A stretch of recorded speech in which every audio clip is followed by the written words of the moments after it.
Your problem now is, this is your stop loss. Because your support is so much lower. It could just go down and go up, who knows. That's why we say your risk reward gets skewed. On the other hand, if it works, you continue. Compared to a leading indicator, where the leading indicator, I'm just going to use the same example, may show strength, you get in here, your risk is very small. Your risk is very small, but there is no guarantee it is going to continue. All this you don't know. It might very well come down and you lost a bit, but you're going to have more of such trades. You have more of such trades. If we keep looking for the so-called holy grail, there is no holy grail. The perfect one would be to be able to find this which is very reliable and it keeps going up, and you will always have, if any, very small losses. That's the, I guess, the sweet spot. Okay? So, because signals are later, this example, your risk reward gets skewed. Very useful in a strongly trending market. Whether it's trending up or down. Okay? Most useful in a strongly trending market. Now here is the detailed problem. Strongly trending, you know, only after it has been trending for some time. So you've got to take whatever best decision you can. Designed to get trades in and keep them there. A leading indicator is not designed to keep you in the trade. A leading indicator can get in. After that, you can't rely on the indicator. The lagging indicator tells you, okay, get in and stay there. At the cost of getting in later. At the cost of getting in later. Not useful in sideways markets.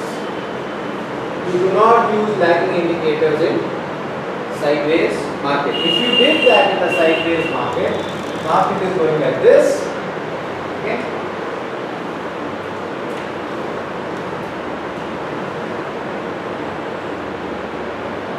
Where will the lagging indicator give you a signal to do something? It will tell you to buy here. After a good amount of the move is already over. A leading indicator would have given you that signal there. But a lagging indicator would have given you that signal there. Now, what's the point of it? Same way, if this is a long, your lagging indicator would have told you to get out somewhere there. Because it has to keep going down for some time for the lagging indicator to now say, okay, set. But a leading indicator would have told you, get out there. Leading. The risk is what? They told you to get out, but after some time it might just go up. That's a different way. Right?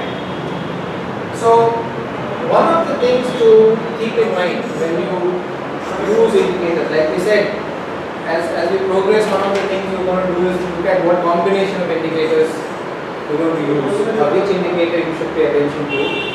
One question we very simply ask is, what is the state of the market? Is it trending or sideways? Is the market trending or sideways in the time frame that we are interested in? It could be sideways for days but trending over weeks.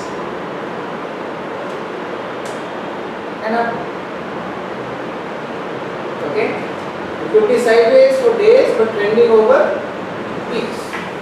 If you are a trader, you look at leading indicators. If you are an investor, you look at lagging indicators for that same thing. Now, how to know whether the market is trending or trading market? One is just visual. There is one indicator called the ADX, directional movement indicator. That designed to tell you whether market is trending or sideways. So when we do that, we get into the details of that. Which one is the ADX?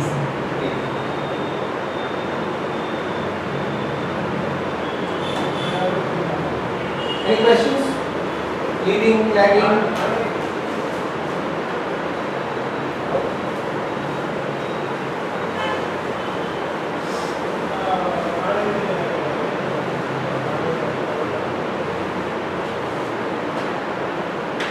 So now let's look at What is the importance of this crossover strategy in having right crossovers?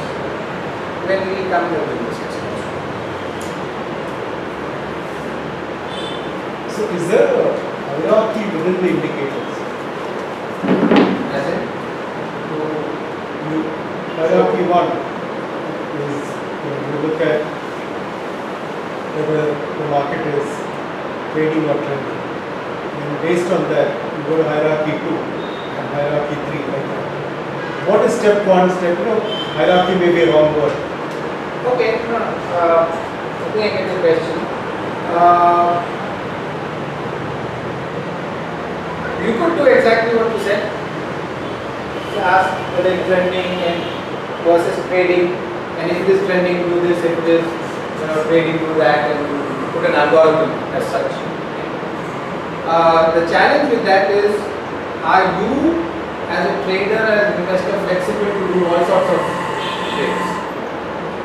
Most people are either traders or investors. Most people are comfortable in a certain time frame. Most people are just intuitively and emotionally okay with going long, but are very uncomfortable with going short. Okay? That's why I feel that it's much better to ask a different question, which is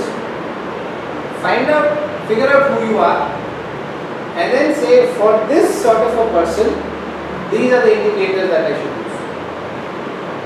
Like sequence. Okay.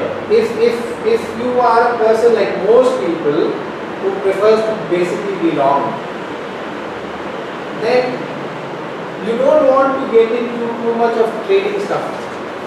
Because trading implies also, not implies, but shorting and all that stuff, and you may not be comfortable with that, in which case just look at lagging indicators.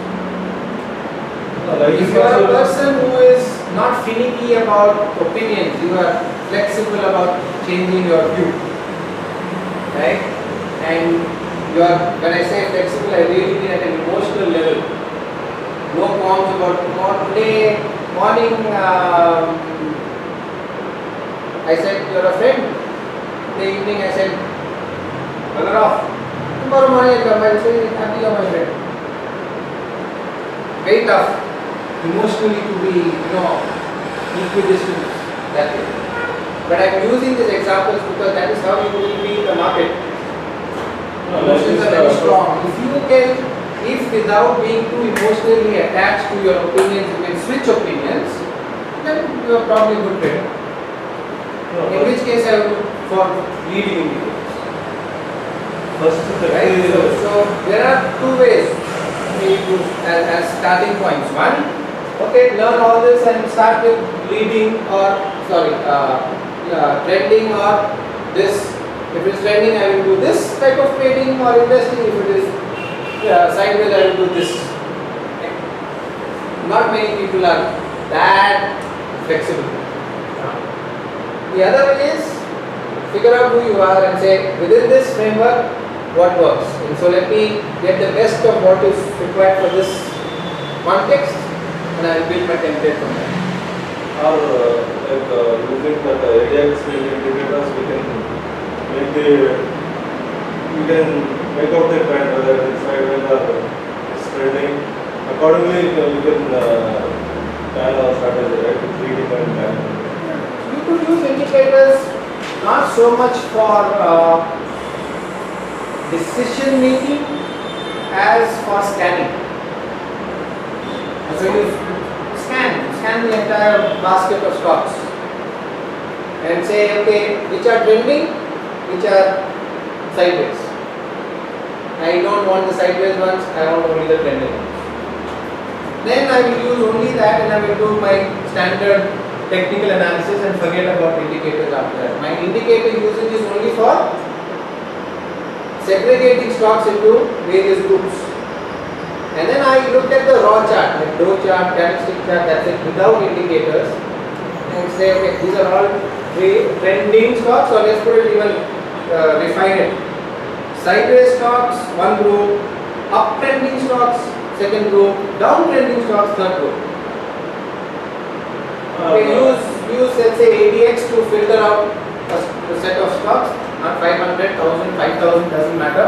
Run the scan and say, okay, the scan will throw all of them into these three groups. Yeah, like I follow this concept. There will be different types of this thing. They give lagging 50 days lagging information actually. Like cover story, that is for 1 year and above, and they give pick, select something. That is 1 year and above. And hot picks, they'll say that is for 2-3 months. Then some more is Yeah, but those are probably not based on indicators. Those are maybe fundamentals or other things. Yeah, fundamental. We can classify that into some stocks like 1 year horizon stocks. So we can put it into trending stocks. And The question is, how are you doing that? Are you doing that using indicators, or are you using that using fundamentals, or are you using that using interviews with management or some policy changes? These are all, I mean, how you categorize and what labels you give is one thing and what techniques you use is another thing. So what we're talking about here is how do I use the indicators to categorize the stock universe.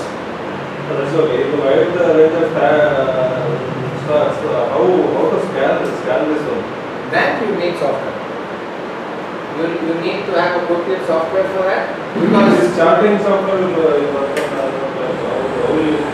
so I don't know. So see, for example, your standard simpler softwares will not give scanning capabilities using indicators.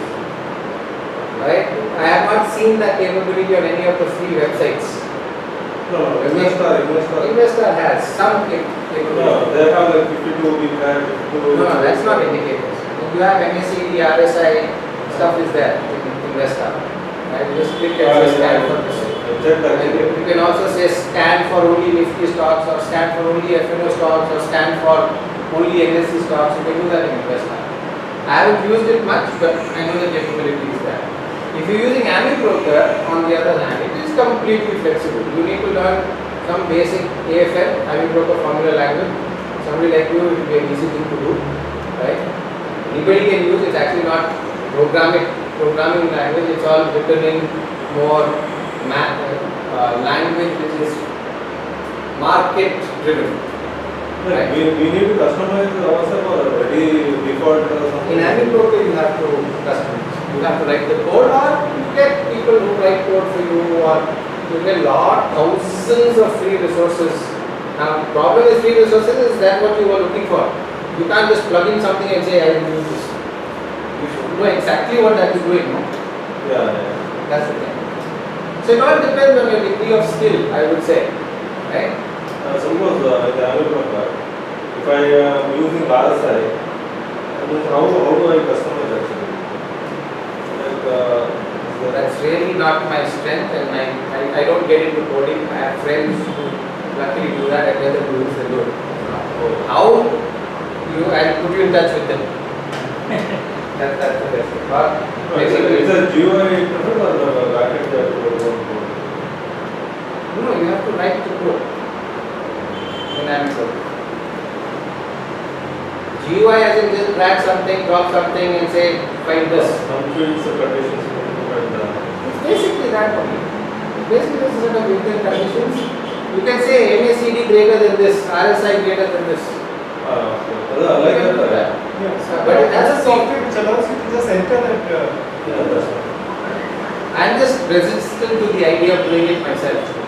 I just don't want to get into that. It just opens another minefield, and fortunately, because there are some people in BIC, you tell them market, they will not do anything. You say market and code, they will wake up. So right. So another question, just say step one, you identify trading or trending market. And step two, you use the appropriate indicator. In step three, can you get a confirmation or a reconfirmation by using the reverse as what you used in step two? What do you mean by reverse? Let's say you are in a trending market, and so you are going to use a lagging indicator. Okay. But as a reconfirmation in step three, does it make any sense to use a leading indicator? Fine, but as long as you're clear that the leading indicator could also get you out of that trend prematurely. That's the risk you take with any leading indicator. Why I ask But this if you is- take the reversal of the lagging indicator, it will get you out of that trend a little late, but very definitely. I mean, you know the trend is now over. Because what I saw in yesterday's session was some things, some of these indicators are overlapping in both. Yes. So that's why I was asking whether you can use a No. So what I mean by overlapping there is the same indicator with a different set of eyes. So an indicator can be both, may have the capability of one side of it giving you a leading picture and another side of it giving you a lagging picture. Then you focus on what? That depends on what you're looking for. Yeah. interesting.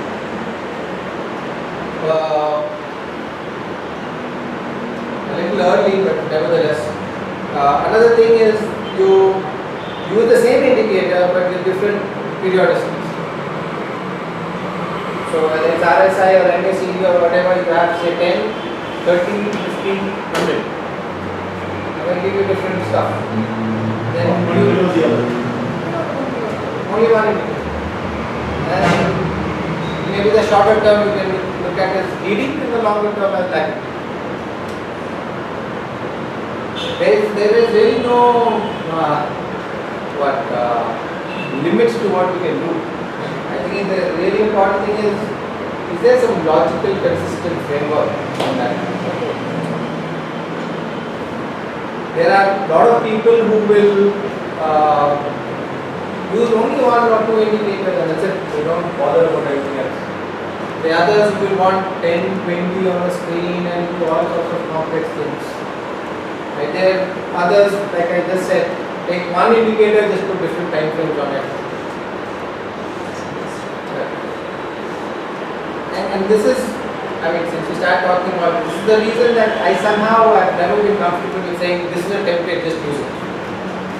I think it takes, I agree, it takes 100 times more effort without exaggeration and time.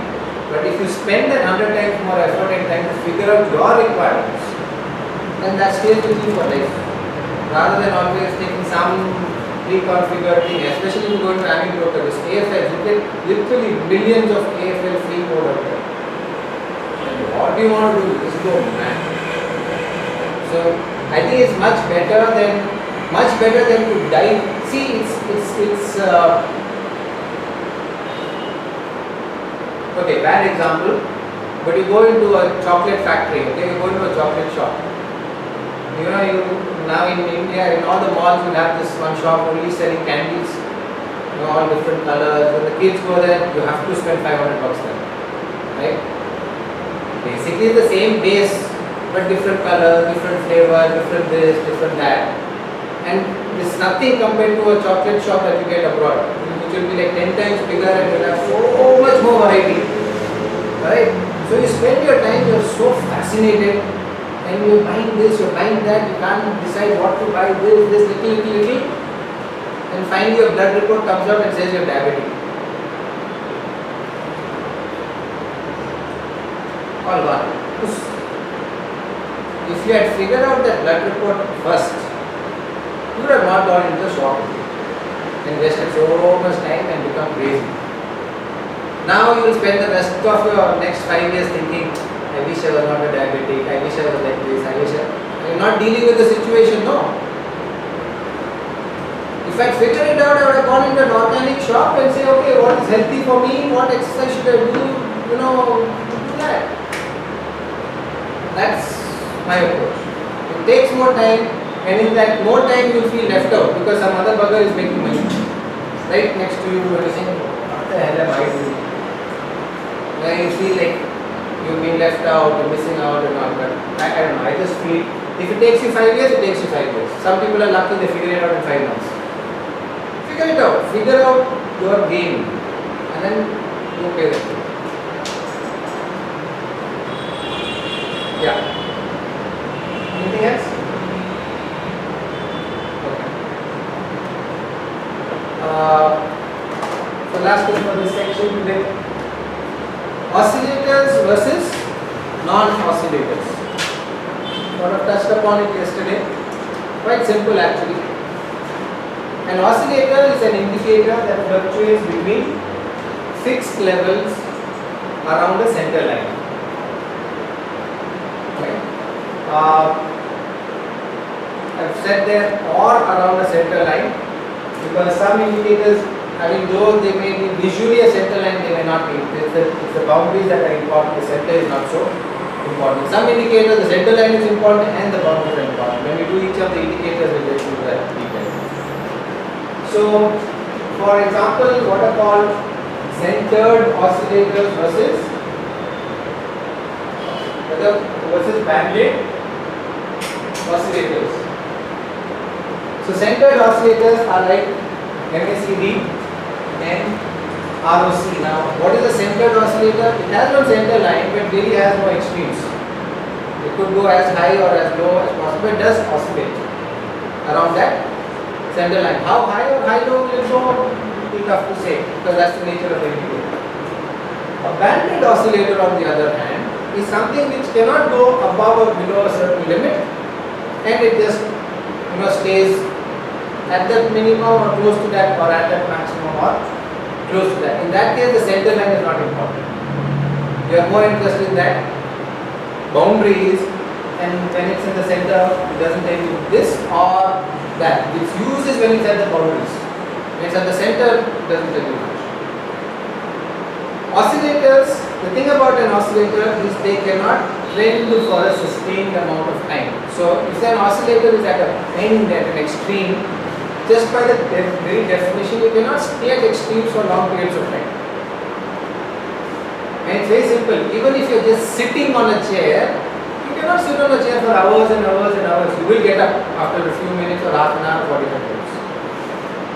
If you are walking really briskly, you cannot walk briskly for hours and hours and hours. You will take a break.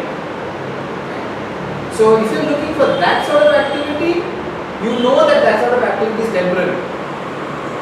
And then you are looking for what is the meaning when that stops and what you could do for the short term. On the other hand, if it does remain on extreme levels for an extended period of time, it says more about the price action than about the indicator. Okay? So again, this may be a stupid example. If your fuel tank is always staying full and you're driving, and there's nothing wrong with that gauge, then while you're driving, fuel is still coming into your tank. That's like one special situation. Which means you could keep driving and driving and driving and driving and driving till that fuel keeps coming into that tank. And who knows how long that could be. Okay. On the other hand, you keep filling a bucket and it loses water because there's a leak. Whatever you do, it's still leaking and leaking and leaking. And it's also telling you something about not the leak or the hole rather, but that the leak is there is something that we got to pay attention to. Right? So if oscillators stay extended, then what does it mean? If oscillators go to the extreme and come back down, what does it mean? These we will consider when we do individual oscillators, which also ties in with that overbought, oversold stuff that we brought about yesterday and how it gets misinterpreted and wrong decisions are made from that. Centered indicators show underlying strength and direction. If a level is above the equilibrium point, it is bullish. If a level is below an equilibrium point, it is bearish. It's as simple as that. So again, a center indicator could be used to help you decide what are you looking at. Are you looking at a change in trend? Are you looking at a bullish market or at a bearish market? Banded, overbought, oversold, and when we do that, I will come to that. Non-oscillators, these are typically, things like DM or EDX and all your volume-based indicators, and then another one called ARUNs and any variants around that are just, they may visually look like they oscillate between some levels, but they are not actually oscillators, okay? And they are put as non-oscillators. This will become much more clearer when we actually do individual indicators and then discuss these concepts again. So are most indicators non-oscillators? Most indicators are oscillators.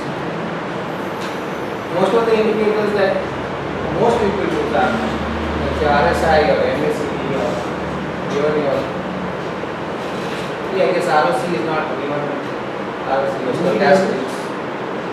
Moving average is definitely not an oscillator. Your price can oscillate around the moving average, but the moving average itself is not an oscillator. Definitely not.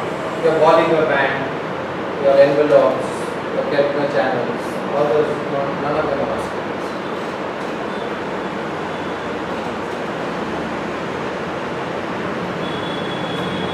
So that's it for this session. Are there any questions on what we have done? So as perhaps has occurred to all of you, like yesterday in the introduction, each one has so much detail within it. At this point, I would strongly suggest that don't get too caught up in the indicator and all of that. I think use the first, even the next weekend. So the next weekend I will go about the interpretation. Use this to think about who you are in the market. Okay? The indicator knowledge will automatically come when you do individual indicators and we do practicals along with that. But use this time to look and reflect about yourself and how you want to be in the market, what time frames you have, what sort of a person you are you aggressive, are you conservative, are you a risk taker, And I would really suggest write all this down. Really, have a separate book to write down your thoughts about the market and think about writing, as I said before, it forces you to slow down and focus your thoughts and get clarity. So have a separate journal, you can discuss it if you want, most welcome. If you want to keep it private, it's yours. But keep a separate section for that and maintain it for a long time to come. You will see that clarity happen in steps. It will be your most valuable resource in helping you refine your game. Right? Perhaps more valuable than this course is. It's your own insights about yourself, essentially. I think it's a very important point. So if you have not done it, it's very useful to do. And if you are game for it, be happy to, if anybody wants to discuss it, get feedback from others, get questioned by others, then it helps you, the other people are your devil's advocates. They're helping you to think about it even deeper. And very often, sometimes you think you've reached somewhere and suddenly somebody pulls the rug under you and you've got to start again. Better now than discovering it that in the markets. Even if I come to a decision like what I want to be, like in the beginning, actually some support is required because we are working and all. May not be able to spend a lot of time in the short period, like the next 2 to 3 years.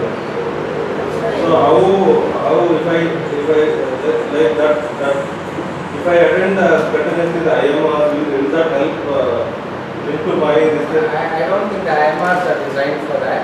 The IMRs are definitely not designed for that. But before, I think coming to what you're saying, one equally important part of that whole thing is to be very clear about your circumstances. Right? You may say, I want to be a full-time, but you are working. Yeah. That itself defines your target. Exactly. You can have your ideal wish list and say, this is how I would like my participation in the markets to be. Then have your reality check on that. And say, this is what will actually work.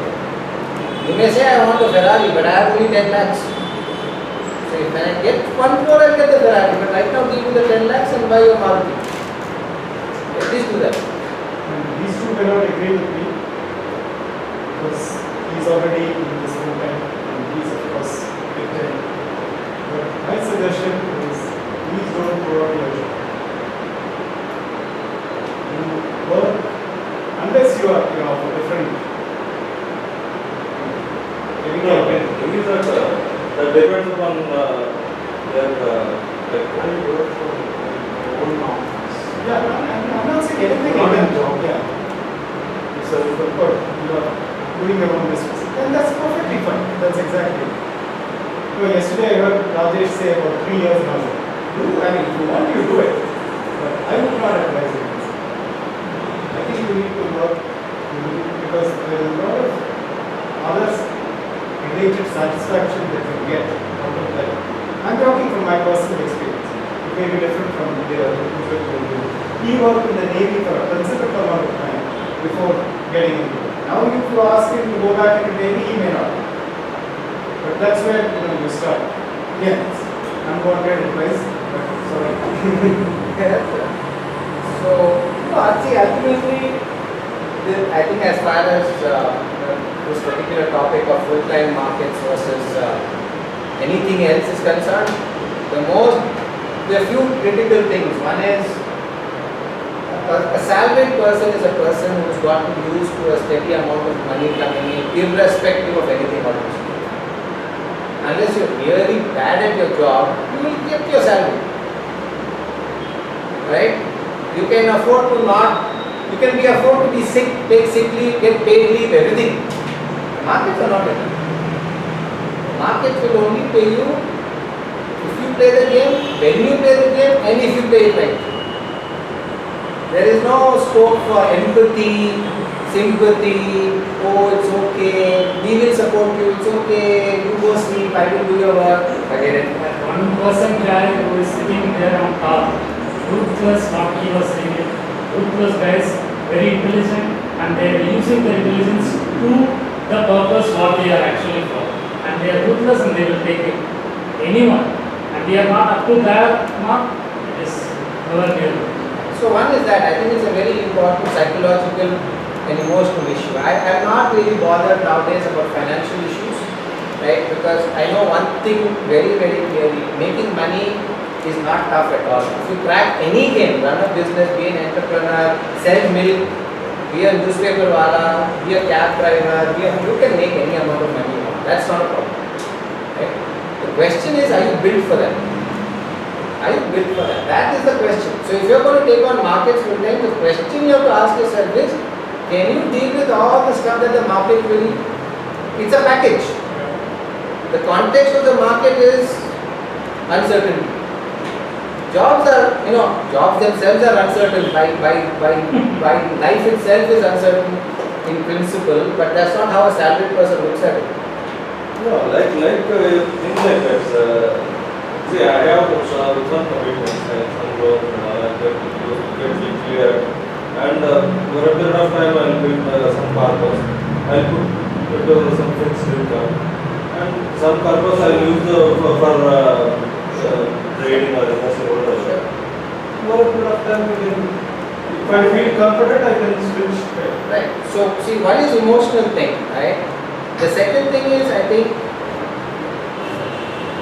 and I can't find better words for this unfortunately, but are you a person who's really comfortable with not knowing and uncertainty? At your core, you have to be comfortable with not knowing what your outcome is, whether you make money or not.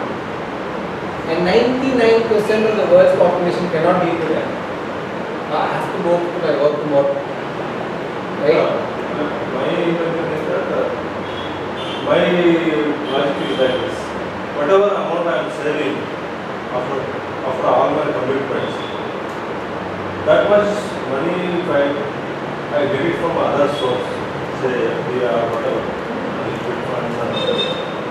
Once that is done, and after I cross that one, right, I'll pay up my all loans, all the shit, and then I'm getting whatever left out saving is there. I'm getting that much money from the other instruments, and I have an excess corpus. You can make, right? You can, definitely, I'm not saying no at all. I'm not concentrating on the financial aspects. I'm concentrating on the psychological and the emotional aspects. Yeah. Right? What you are saying is have a financial security, Yeah. make sure that Yeah, things are taken care of, all that. Even if I lose this money, that's okay, that's fine. My life is going to be fine. Yes, good. It's practical thinking, it's smart thinking, and that's what we should do. Yeah, and over a period of like 3 to 4 years, build up a what you call domain knowledge. Do that, right? You know, see this clear. I want to point out, okay, I'm not differing with what you're saying. I'm not differing with what anyone is saying. It is not about domain knowledge. It's about getting a deep sense of intuitive stuff about that area of work. Just domain knowledge will not cut it. You may have domain knowledge, register for the CMT, do the CMT, I'm sure you will do it or not. But at the end of it, can you really play the game? Yeah. You know, can you deal with the emotional ups and downs? Can you deal with making 10,000, losing 20,000? Can you deal with making 5 lakhs, losing 8? Not from financially speaking. What I'm telling is that to do that also we need knowledge. Yeah, of course. Yes, but finally, that decision should be made after playing the game for some time. Yeah. And then you be clear. You know, one fine day you may wake up and say, not my cup of tea. Fine, good, right? And one fine day you may say, this is the only thing I want to do in life. Fine, good. Let that happen, that's all. The emotional life is not restricting yourself, it's also involves the family. I started full time in January. In the last 4 months, my wife was asking me at least 3-4 times, are you really enjoying? Because it affects others in the family also. Please keep that in mind. Same thing with me also. I started investing in mutual fund for the past 6 months. I want to throw some light, and I think therefore I think 9 years ago right now. My wife left me right now for this January or something. She is very happy that I am doing. I am also happy I am doing, and everybody is happy around me, and lot other people are very happy. Until then, whatever he is saying, that again now every hour there will be a phone call. There is something this and that. This all will happen, and my brother also is right now, he's very well settled, and he's asking me to buy this and that. Actually I bought an apartment in Kanpur and he had a settlement. Thereafter everybody is physically something started existing, and then people are showing up in a different way. Right now everybody is supportive, right now it is there everybody. When I needed it wasn't there. That's what actually he is finding. And are you for that game? Besides that, the market, as Musa is saying, market throws you a lot more than what he is saying. It throws a lot.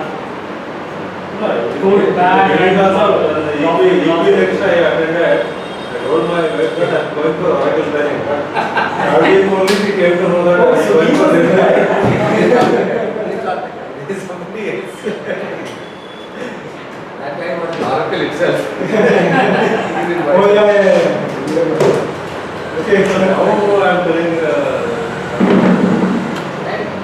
Good. So next Saturday, 7 o'clock. okay. Have a nice week, guys. Start your journal.